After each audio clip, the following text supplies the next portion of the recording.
Hi camera 2. I do apologise, I think I just moved about the wrong place. Right.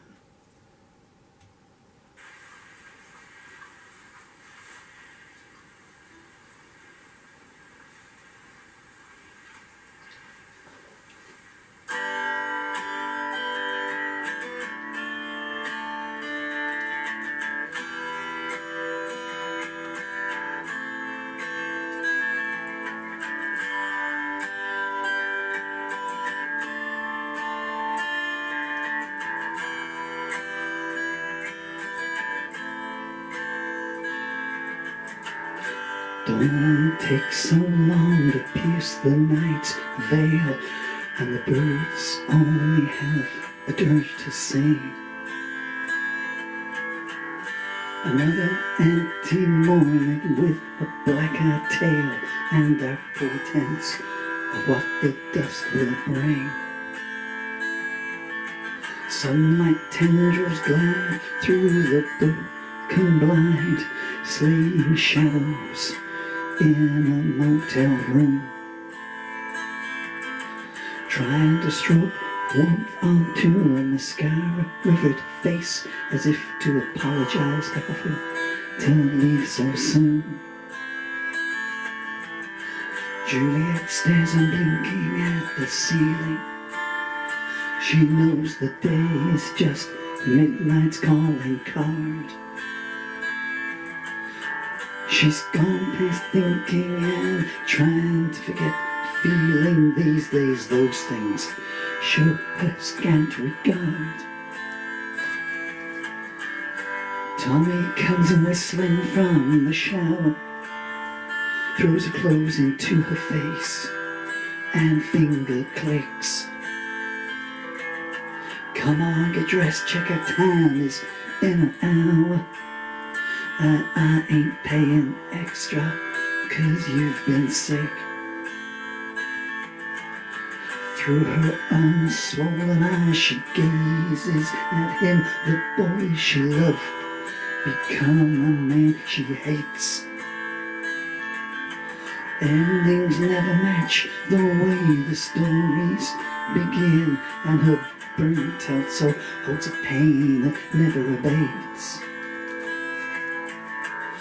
She lifts her head and winces as she does so. Her cheek is swollen, dried blood blocks her nose. Tommy said no limits and they laughed. Let's go. He counts the cash as she loses count of the blows. 17 seems 1,000 years ago. Happiness feels like a myth that does not exist. Around each soft scent rose, choking weeds do grow, and the first step to damnation is off the kiss. Tommy was a small-town boy made good. He came home with the car, the cash, the look, flashing pearl white smiles around the neighborhood. How he came by it all stayed a closed book. All the girls vied for his attention. They tossed their hair and dropped unsubtle hints. Juliette was shy in each way you could mention, and her innocence, the devil's eye seldom squints. Tommy's snake-or tongue dripped its charm, flattering persuasion in equal measure. If you really love me, what is means to disarm? What better way to plunder sacred treasure? I've got to head back to the city, he said. There's nothing in this town to tie me down. Non-entities and people who are the walking dead. It's been fun, but I guess I'll see you around. First time tears fell from her sapphire eyes, the first drops that would become a stagnant lake. Smiling at the sight, Tommy knew he had his prize. He grinned, or here's an opportunity to take. His mouth painted pictures in multicolored venom. Come with me, please, I can't bear to leave you behind. The love-struck have no shield to defend them from manipulators planting seeds in their minds. They pulled away Tommy's car that evening, her golden mane flowing in the breeze. A brief note to her mother saying, I'm leaving. I'll be safe with Tommy, so put your mind at ease.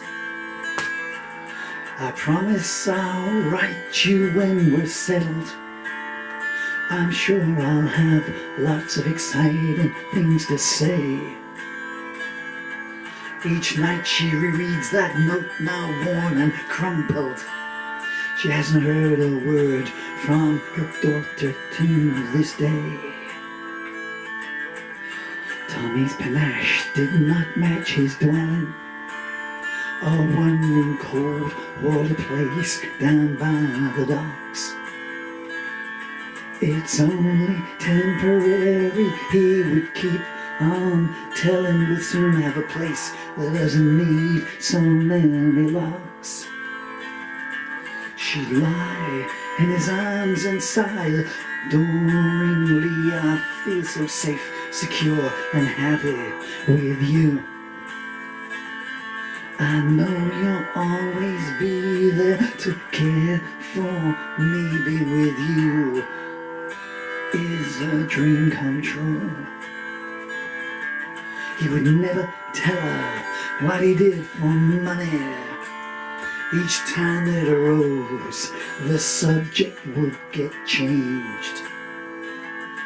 But slowly as the weeks passed, she started to see something on the balance sheet look strange. Some days his wallet would stay empty. She got used to sometimes going without food. Then Tommy would go out at night and come home with plenty, but now there was a mask on his mood. He used to make love to her with warmth and tenderness. He taught her to be adventurous and free. More and more often now, it seemed like he could not care less, and he'd get angry when she'd ask, is it me? His phone was always piercing their sleeping. He'd rise, get dressed, and leave without a word. She wondered what secrets he was keeping, coming home agitated and disturbed. One day she saw two men driving his car away. She asked him why. In surprise, his mouth stayed silent, but his fists had plenty to say. That was the first of her black eyes. The next day came a claim of repentance. Same old sentences that always spring forth. I'm tired, uptight, I've made some bad investments. I'm thinking we should try our luck up north. She said, I'll try to be more understanding, taking up blame that was not hers to bear. When you fall in love, you'll see where you're landing. She said, all your problems are mine to share. She never saw through the malevolent gleam that spread across his demon countenance.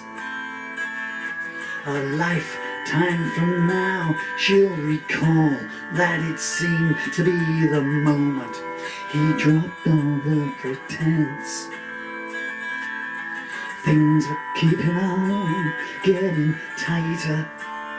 The TV went and the rent was overdue.